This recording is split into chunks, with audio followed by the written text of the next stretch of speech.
इस देश की स्वतंत्रता के 75 वर्ष के बाद भी हम ये मानने को तैयार नहीं कि हम नदियों में क्या विकार पहुंचा रहे हैं। मैं बहुत ही विश्वास के साथ कह रहा हूं, आज जो हमारा वर्तमान शासक है उसने सुध ली है और गंगा अब बहुत हद तक ठीक हुई है, यमुना ठीक हुई है बहुत हद तक, लेकिन अभी प्रयास होने चाहिए अन्य नदियों के लिए भी या इन्हीं नदियों के लिए। जलाशय, झील, सरोवर, अभी भी जल उतना निर्मल नहीं है, अभी भी वायु, धरा और उसकी गंध, उसकी उर्वरा, समूची प्रकृति रक्षा चाहती है। एक ही चीज से रक्षा होगी, एक से, और भगवान ने पेड़ की पूजा की।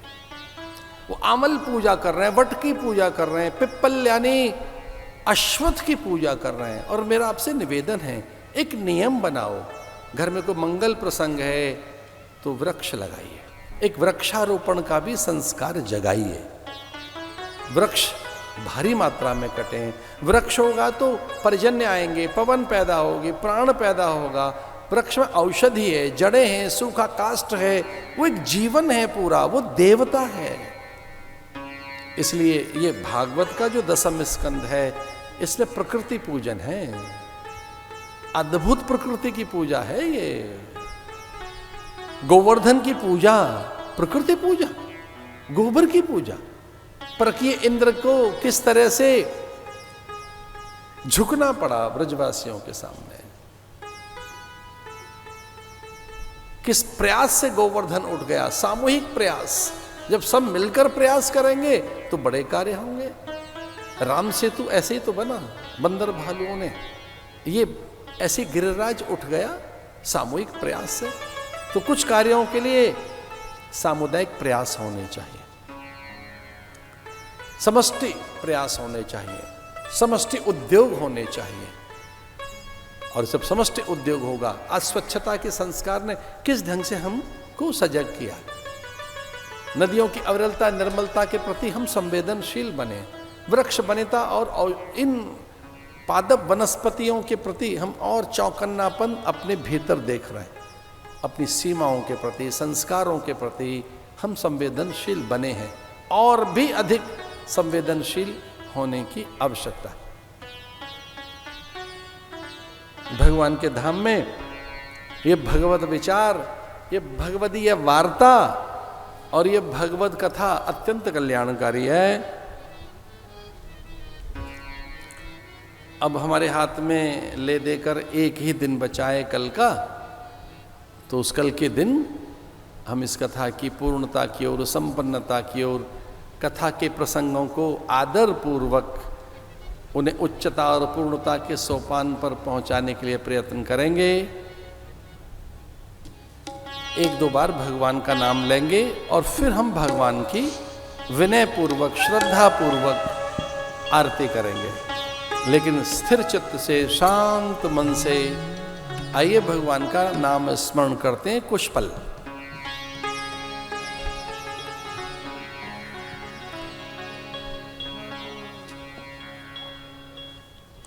केशव माधव गोविंद बोल,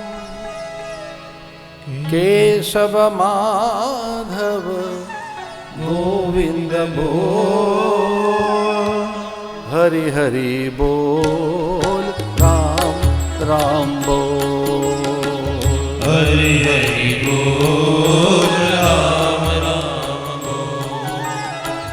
मुकुंद माधव गोविंद बोल, मुकुंद माधव गोविंद बोल, केशव माधव हरि हरि बोल, केशव माधव हरि हरि बोल, केशव माधव हरि हरि बोल, केशव माधव हरि हरि बोल।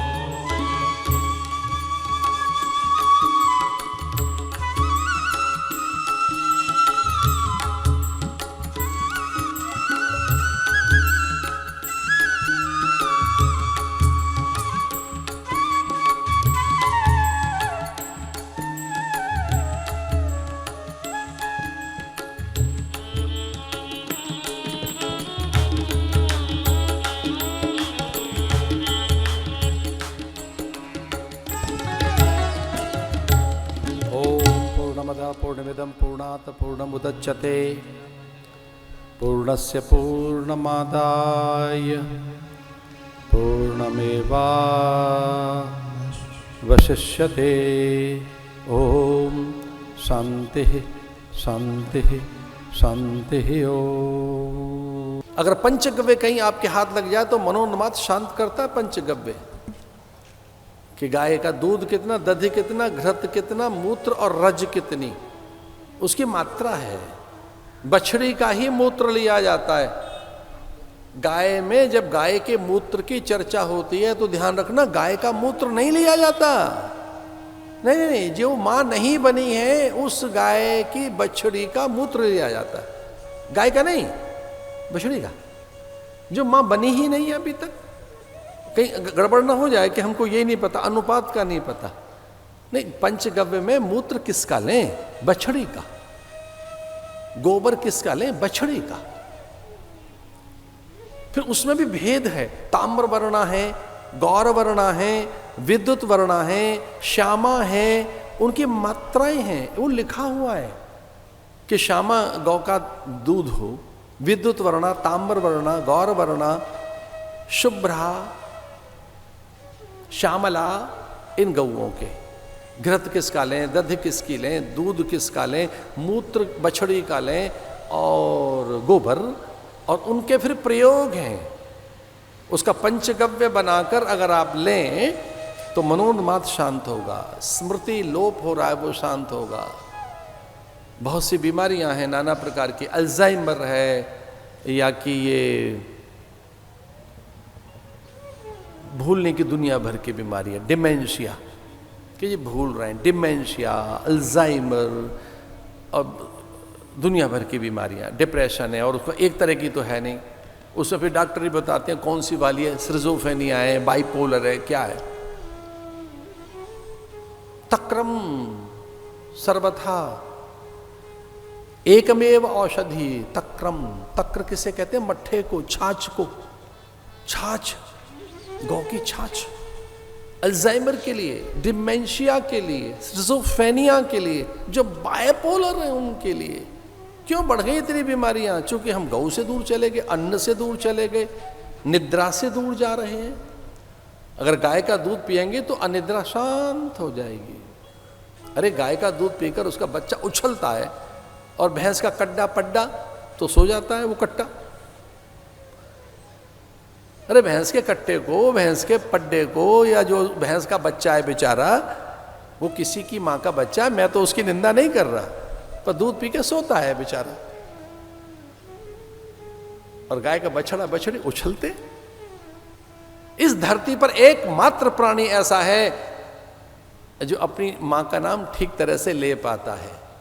हाथी तो चिंगाड़ते हैं, घोड़े हिनहिनाते हैं, बकरियां मिमियाती हैं, और ये आदमी का बच्चा रोता है। जो मां कहना जानता है वो तो गाय का बछड़ा और बछड़ी है। मां, मां सीधे बोलता है मां। आपके बालक को तो मां भी कहना नहीं आता, पैदा होते रोना जानता है वो तो। बकरी का मिमियाएगा, हाथी का चिंगाड़ेगा, घोड़े का हिनहिनाएगा। बाकी के बच्चों अपनी अपनी अपनी भाषा बोली बोलते हैं। मां तो केवल गाय का बच्चा बोलता है। 1 लाख बछड़ों में मां अपने बछड़े को पहचान लेते हैं, बछड़ी को। 1 लाख गौओं में बछड़ी अपनी मां के पास। और मैं क्षमा मांगता हूं आपसे, भैंस अपने बच्चे को नहीं पहचान पाते। उसे तो पता ही नहीं कि बच्चा है कि किसान कंबल ओढ़े बैठा है। मैं तो निंदा नहीं कर रहा, जीव की निंदा नहीं करनी चाहिए। ये तो आपको तय करना है कि मोटे मलाई के लोभ और मोह में कौन सा दूध पीना है, या बुद्धिवर्धक, शक्तिवर्धक, ज्ञानवर्धक, प्रीतिवर्धक।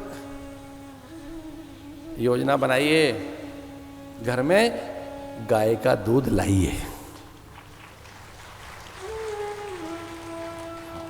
सौरभ्य नमः। वो सौरभ्य है, गौचारण भगवान ने किया।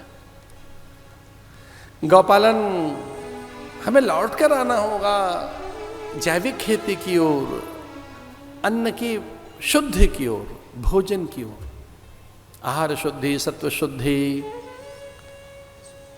भागवत कहती है और ग्रंथ कहते हैं कि शुचिता अन्न से आती, अन्न शुद्धि, आहार शुद्धि, सत्व शुद्धि।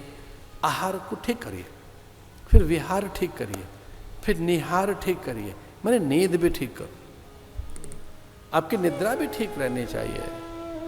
आपका आहार पे तो ध्यान है, विचार पे भी ध्यान करो, व्यवहार पर भी ध्यान करो। आपका आहार विहार विचार पर ध्यान है तो निद्रा पे भी ध्यान ठीक करिए। आप निद्रा भी पूरी लें, पाचन ठीक रहेगा आपका। ठीक विचार करिए, जीवन को बचाइए। ये भागवत में उपदेश है कि किस ढंग से यमुना के नीर को शुद्ध किया भगवान ने। कालिया नाग से फड़ा मध्य दिव्यम नृत्यम करो तितम।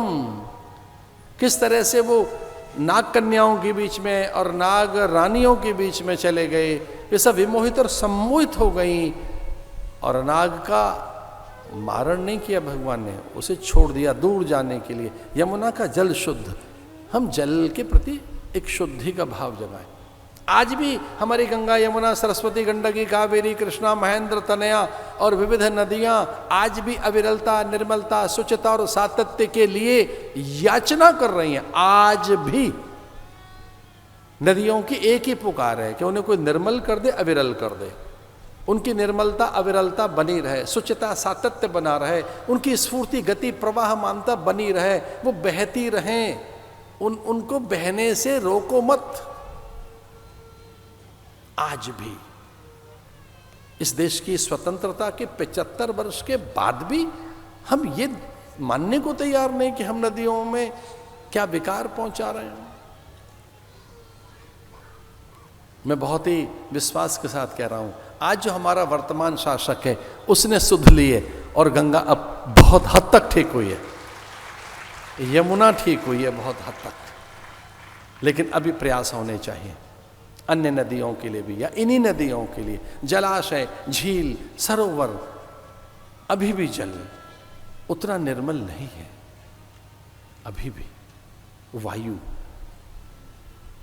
धरा और उसकी गंध, उसकी उर्वरा, समुची प्रकृति रक्षा चाहती।